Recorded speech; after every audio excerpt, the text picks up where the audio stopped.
Shalom brother and sister di dalam Tuhan Yesus Kristus yang saya kasihi. Firman Tuhan hari ini diambil dari Yohanes 1 ayat 16. Di dalam firman Tuhan di Yohanes 1 ayat 16, Tuhan mengatakan kepada saya bahwa kita bisa hidup setiap hari hanya karena kasih karunia Tuhan.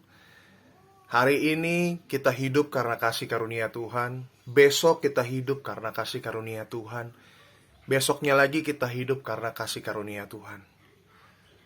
Jadi setiap hari kita itu bisa hidup itu hanya karena kasih karunia Tuhan. Hanya karena kebaikan dan kemurahan hati Tuhan. Jadi tidak perlu ada yang kita harus sombongkan. Tidak perlu ada yang harus kita poses, ambisikan sampai kita melupakan semuanya. Bahkan terkadang kita melupakan Tuhan.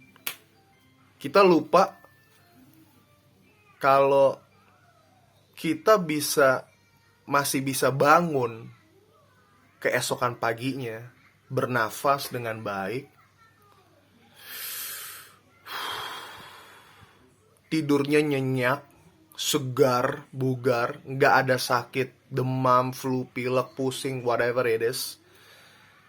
Terus paginya kita masih bisa buang air besar, bisa pup enak gitu ya, lancar.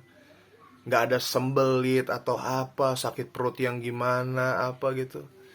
Terus kita masih bisa ambil segelas air minum yang bikin badan kita segar gitu ya. Wow. I think that's grace gitu. Nothing more that gitu, maksudnya itu udah cukup. Can you imagine? Ya, malam kita tidur, besoknya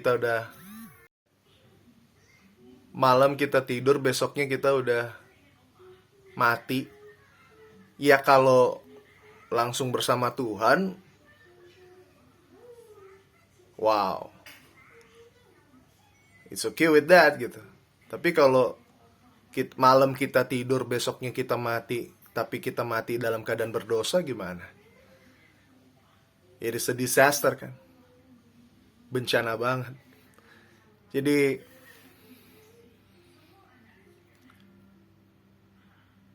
thankful, grateful,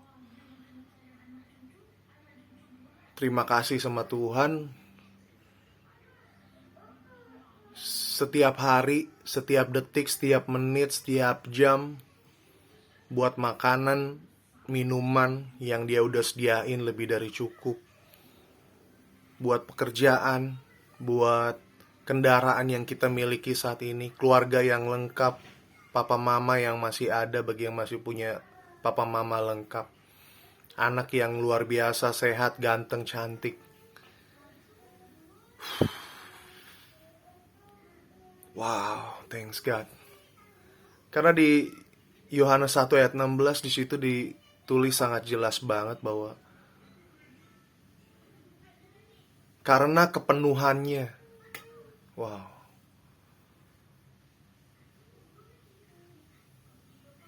kita bisa hidup dari kasih karunia Tuhan ke kasih karunia Tuhan ke kasih karunia Tuhan berikutnya. Wow. Oh, thank you Lord. Oke, mari kita berdoa. Kita ucap syukur sama kasih karunia Tuhan. Saya ajak kita berdoa semua. Mari. Bapa yang baik, di dalam nama Tuhan Yesus, terima kasih ya Tuhan untuk firman-Mu ya Tuhan, yang membuat kami sadar, membuat kami bertobat. Kami minta ampun Tuhan kalau selama ini kami selalu tidak pernah bersyukur dalam sikap-sikap kami, ucapan kami, pikiran kami. Kami minta ampun Tuhan, tolong ampuni kami. Tolong baharui pikiran kami, hati kami Tuhan, sikap kami Tuhan, supaya selalu tetap mengucap syukur di dalam Tuhan, dalam keadaan kami apapun juga. Terima kasih ya Bapa yang baik. Tuhan berikan kami kehidupan yang jauh lebih beruntung dibandingkan orang-orang lain di luar sana yang tidak seberuntung kami, Tuhan. Dan tolong Tuhan, jadikan kami Tuhan, supaya kami juga bisa menjadi berkat buat saudara-saudara kami di luar sana yang tidak seberuntung kami ya Tuhan. Dan nama-Mu, Tuhan Yesus, semakin dipermuliakan. Terima kasih ya Bapa. Hanya di dalam nama-Mu, Tuhan Yesus, kami berdoa dan mengucap syukur. Terima kasih Tuhan. Amin. Tuhan Yesus memberkati.